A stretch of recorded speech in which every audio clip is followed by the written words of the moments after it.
Le ministre nigérien de l'Environnement et du Développement durable, Al-Mustafa Garba, était porteur d'un message du chef de l'État nigérien Mahamadou Issoufou au chef de l'État ivoirien, se rapportant au plan d'action décidé par les chefs d'État africains lors de la COP22 à Marrakech. Ce message a trait au suivi des décisions des chefs d'État prises lors de la conférence des parties au changement climatique, à la convention sur les changements climatiques tenue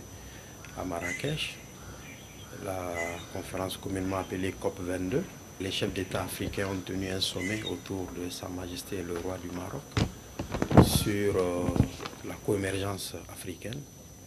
Ce sommet avait été dénommé Sommet africain de l'action et traduisait la volonté des chefs d'État africains à coordonner leurs efforts en vue d'adresser de façon solidaire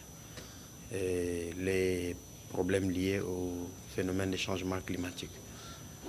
À cette occasion-là, les chefs d'État avaient mis en place 3 commissions pour le suivi, dont celle de la région du Sahel et confiée à la République du Niger à travers le président Issoufou Mahamadou. Donc ma mission a trait au suivi de cette décision et j'ai tenu, comme me l'a demandé M. le Président de la République du Niger, à faire le point à son Excellence le Président Ouattara de l'état d'avancement de l'opérationnalisation de cette commission et dont la finalité est de mettre en place sur une base participative, inclusive et consensuelle un plan d'investissement climatique pour nos États en vue de rendre nos populations résilientes face aux effets des changements climatiques et d'en tirer le plus grand bénéfice parce que vous savez,